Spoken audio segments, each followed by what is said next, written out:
Hey everyone, last time we talked about hands fouls and the cylinder and legal defense and all this sort of stuff, so we're going to get more into that today. This week we're going to talk about legal defense in the terms of a blocking or a pushing foul. There's a distinction I want to make. We've kind of got hands fouls, which is where something's outside of our cylinder, and then we've got stuff that's inside of our cylinder but can still be considered a foul. So we're going to talk about legal guarding position and how that relates to moving defense and blocking and pushing fouls. Let's see what the rulebook says. The rulebook reads, a defensive player has established an initial legal guarding position, so they're playing good defense, when they're facing the opponent, have both feet on the court, and they need to be at the spot first, basically, is what this says. It also talks about staying within the cylinder, which is what we talked about last time. Let's have a look at how this actually looks on the court. All right, we've got 3 F's to talk about. That's the easiest way to remember this. Feet, first, and facing. Let's talk about feet. So the rulebook says that we need 2 feet on the floor. So I've done that, tick box. I need to be at the spot first, so I need to beat my defender to the spot that they're trying to get to. So if I'm playing defense here and the offense wants to drive past me to get to the basket and score over there, I have to go and slide my feet sideways, stop here, and cut them off. If I stand still and they want to drive past me and they want this spot next to me on their way through, and we make contact on the way, that's going to be a foul on me as a defense because I didn't maintain my legal guarding position by beating them to the spot and getting there first. The last thing that we need is facing towards my opponent. So if I'm playing defense this way and someone drives and hits me on the way through, it's still a foul on me because I was not facing my opponent. Let's have a look at how some of these clips apply in an actual game of basketball. Before we get into reviewing any of the clips, let's do a little bit of revision from the last couple of weeks. First week, we spoke about foul versus no foul. So, what is a foul? There's 3 parts to a foul. Illegal, contact, that affects the play. So when we watch these clips, I want you to think, okay, A, where's the contact? B, is the contact legal or illegal, which we've spoken about today and last week? And the last part is, what is the effect on the play, or is there any effect on the play? All right? The next thing worth talking about here is our hands fouls, inside or outside the cylinder. So what is our cylinder? If you're not sure, go back and watch that part of last week's video because I won't get into it now for fear of repeating myself. And the last thing to consider is our blocking fouls, which we've spoken about today, all right?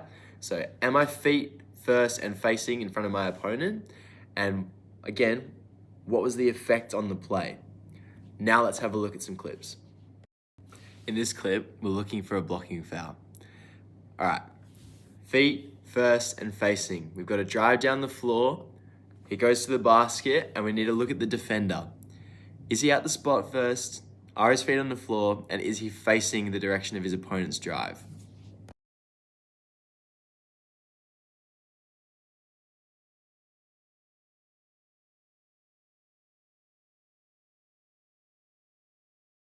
The great thing about refereeing is that sometimes stuff is up for debate. So I'll break it down how I see this clip, all right? We've got the moment of contact up on the screen now. Here's how I see it. This is the baseline here. We've got the 3-point line around here and the keyway. The drive starts from here. As he drives to the basket, he's not driving around or down. He drives in a straight line to the basket coming this way, right? The defender, instead of being here in front of him to meet him, comes from the side over this way to meet him.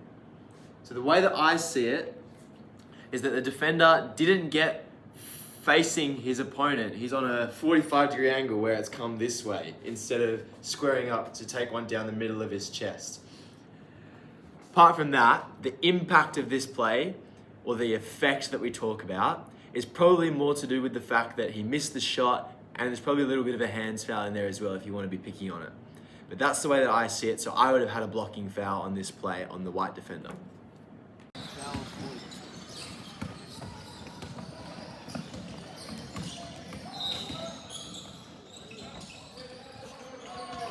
So we've spoken about feet first and facing.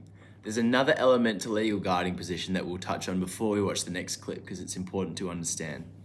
in order to maintain legal guarding position, the rulebook says you're allowed to move laterally, as in side to side, or backwards at the point of contact. So if I stand up here and the defender's coming towards me, in order to maintain legal guarding position, I'm allowed to move sideways and meet the offensive player and hit him with my chest, or I can move backwards and the offensive player can run into me by catching me. That's still legal. What's not legal here is if I'm moving forwards from my spot and as I'm moving forwards, make contact with the offensive player. In this instance, that would be a pushing foul, right? The easiest way to explain this is if I'm moving from A to A, as in this is my A point and I move to another A point, my contact is legal. Or behind my A point, that's still legal as well.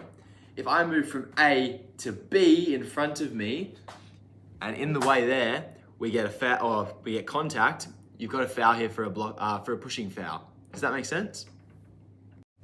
So here's the next clip. We'll play it a few times. We've got a defender who drives from the sideline towards the other sideline here with the ball, and we get the white defender try and cut him off on the way through. What we're looking for here is A, is their feet first and facing? And B, did the defender move from point A to A, or was this one from A to B? Once more, I use the board. So here we've got sideline here, baseline here, and sideline here. The offensive player has the ball here and drives across the court this way, right? What happens is the defender starts here, and where does he move to? Tries to cut him off. And what we end up with basically is if we've got the offensive player facing this way over here, the defensive player tries to cut him off facing this way here, they're not quite facing each other like this, how they should be for legal defense.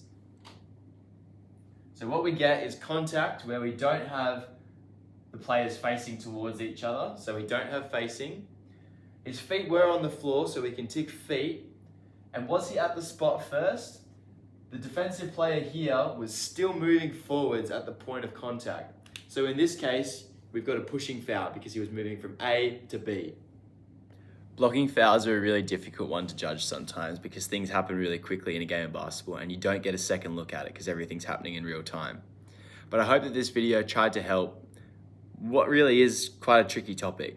If you've got any questions, let me know, but that ticks off blocking fouls, legal guarding position, and a pushing foul. Feet first and facing, and are they moving from A to A or A to B is what I want you to take out of this video. Thanks guys, and I'll see you next week.